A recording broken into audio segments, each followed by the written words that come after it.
আমি আছি, আমি থাকব।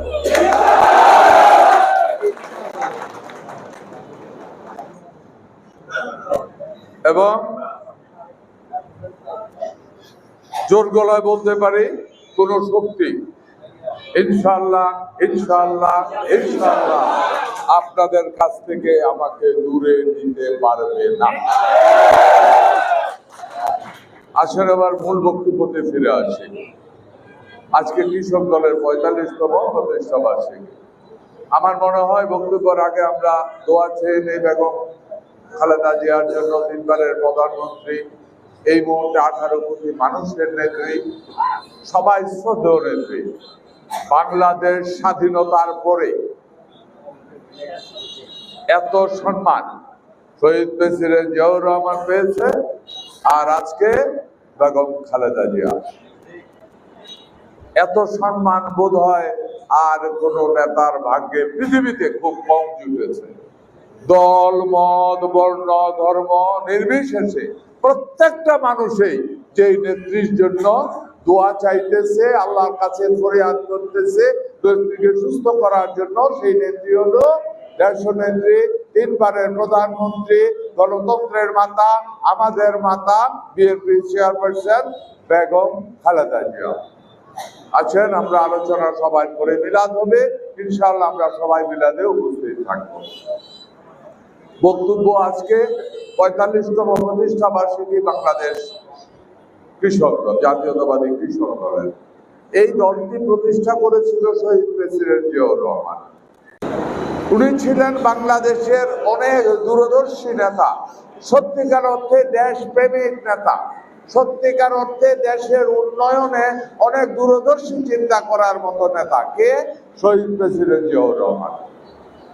উনি একটাই জিনিস চিন্তা করেছিল, যেখানে দেশের 85% মানুষ কৃষির সাথে জড়িত, ওই 85% মানুষের অর্থনীতির যদি উন্নতি করতে হয় তাহলে কৃষির উন্নতি করতে হবে। কৃষির উন্নতি যদি করতে হয় তাহলে কৃষির উন্নতি করার জন্য কৃষকের সুখ দুঃখ ভালো মন্দ জানার জন্য কৃষকদেরকে দিয়ে একটা দল গঠন করতে হবে, যাদের প্রতিনিধিত্ব করবে অঞ্চল ভিত্তিক কৃষকেরা। তাহলে কৃষকের মূল সমস্যাটা কি, এটা সরাসরি সরকার জানতে পারবে। আমি যদি কৃষির সাথে জড়িত না হই, আমার কাছে যদি দেশের প্রেসিডেন্ট জানতে চায়, হাজী ইয়াসিন বলেন তো কৃষকের এই মুহূর্তে কি সমস্যা, আমি নিজেই জানি না।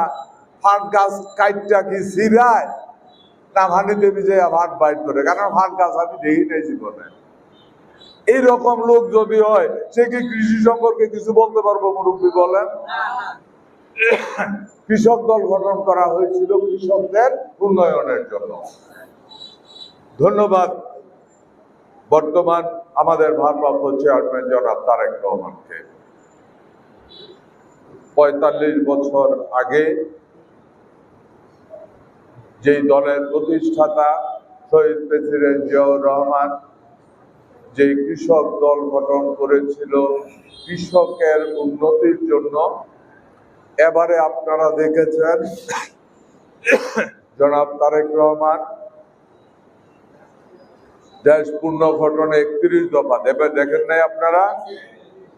এর ভিতরে সত্যিকার অর্থে কৃষকের উন্নতি কিভাবে হবে এই নিয়ে কিন্তু স্পষ্ট ভাবে কিছু কথা বলা আছে, আছে না?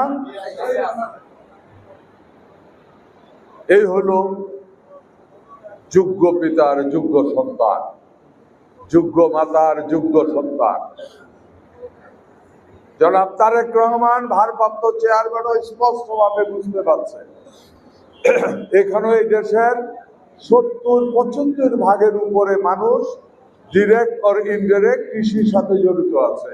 সুতরাং এই দেশের অর্থনীতিকে যদি চাঙ্গা করতে হয় তাহলে কৃষকের স্বয়ংসম্পূর্ণ করতে হবে, কৃষিকে লাভজনক করতে হবে।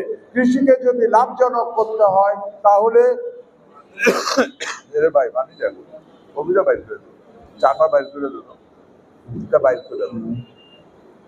যদি উন্নতি করতে হয় তাহলে কৃষির সমস্যাটা কি, এটা নিয়ে আগামী দিনের সরকার জনাব তারেক রহমান চিন্তা করে ফেলছে। আপনারা সবাই জানেন, আপনারা কৃষক দল, আমার থেকে আপনারা বেশি জানতে হবে।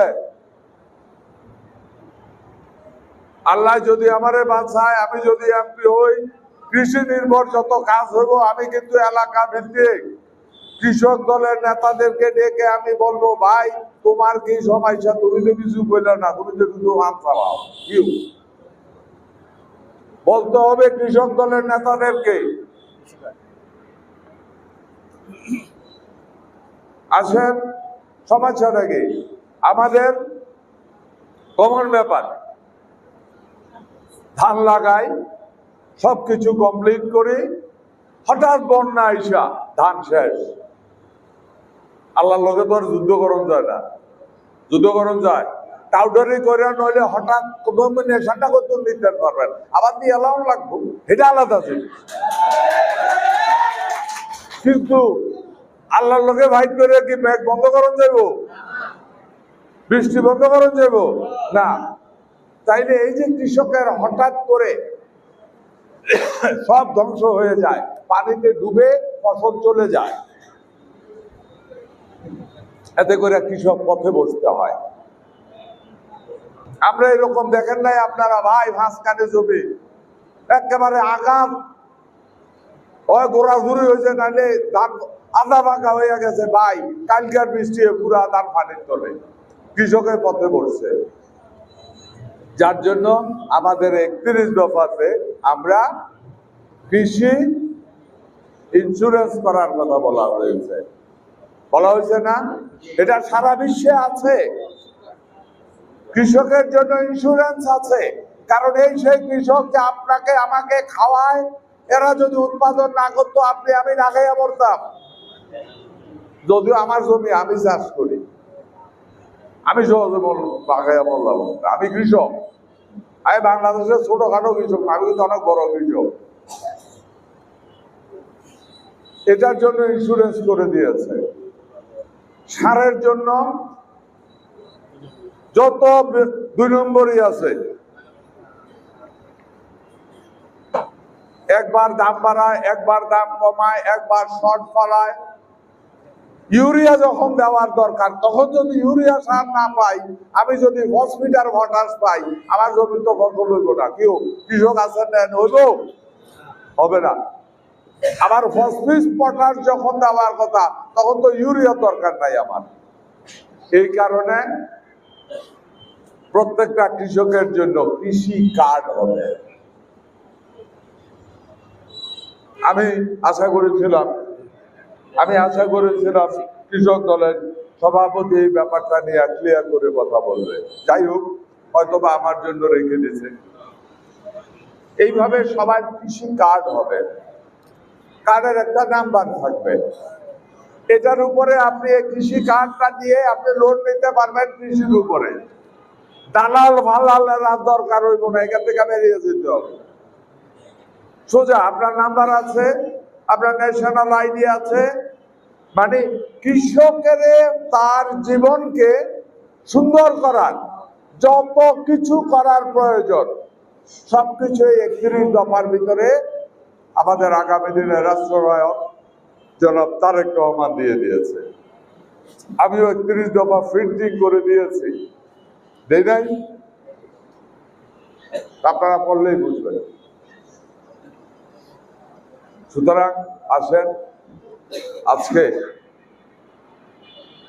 আমাদের আগামী দিনে এই দেশকে সুন্দর করে যদি গঠন করতে হয়, এদেশের বেশিরভাগ মানুষ কৃষিজীবীকে স্বয়ংসম্পূর্ণ করতে হবে, কৃষিকে লাভজনক করতে হবে। আমি ব্যক্তিগতভাবে কৃষকের সন্তান, আমি ব্যক্তিগতভাবে একজন কৃষক, আমি কিন্তু সত্যি একজন কৃষক। আপনারা অনেকেই জমি চাষ করেন না।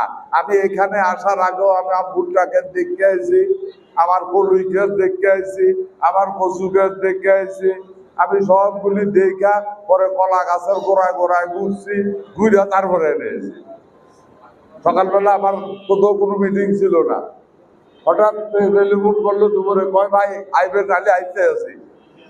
পরে জিজ্ঞাসা করলাম কই, কয় ভাটি অফিসে। আমি এখানে আসার আগে আমার কৃষি জমি দেখে আসছি। হবে এদেশের কৃষির উন্নয়ন, কৃষকের উন্নয়ন হলে অর্থনীতি চাঙ্গা হবে, অর্থনীতি শক্তিশালী হবে, এদেশের মানুষ আগামী দিনে সুন্দর এবং শান্তিতে ঘুমাতে পারবে। আসেন আমরা আগামী দিনে, ষড়যন্ত্র চলছে দলের বিরুদ্ধে, ষড়যন্ত্র চলছে বিভিন্নভাবে, তারপরও আমি বিশ্বাস করি ইনশাআল্লাহ আগামী নির্বাচনে বিএনপি ক্ষমতায় যাবে। এদেশের মানুষ বিপুল ভোটে দিয়ে বিএনপিকে সরকারে পাঠাবে। আপনারা যারা বিভিন্ন ওয়ার্ড পর্যায়ে কাজ করছেন, আপনাদের কাছে আমার বক্তব্যের শেষ প্রান্তে একটা অনুরোধ থাকবে। যুগ বদলে গেছে, মানুষের মানসিকতা বদলেছে, নতুন প্রজন্মের চিন্তা ভাবনা আরো ভিন্ন। সুতরাং নিজে সৎ হই, অন্যকে সৎ হতে উৎসাহিত করি। আমি নিজে যদি সৎ না হই, অন্যকে সৎ হতে বলার নৈতিক অধিকার আমার থাকে না। বিনীত অনুরোধ থাকবে, আমরা জানি শহীদ জিয়ার সৈনিকেরা সবাই শহীদ জিয়ার চরিত্রের যেই রকম পবিত্র ছিল, ওই রকম ওই পবিত্রতাকে পছন্দ করি বলেই আমরা শহীদ জিয়ার দল করি।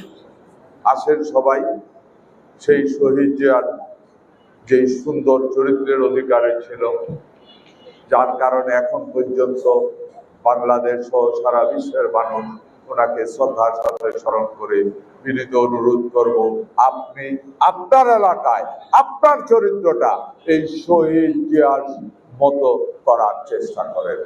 তাহলে মানুষ জিয়াকে যেমন ভালোবাসতো আপনাকেও ভালোবাসবে। আপনাকে যদি ভালোবাসে, আপনার কথায় জনগণ ভোট দেবে, আপনাকে মুরব্বী মানবে, মৃত্যুর পরও আপনাকে মানুষ সম্মানের সাথে শ্রদ্ধা করবে, স্মরণ করবে। ধন্যবাদ সবাই।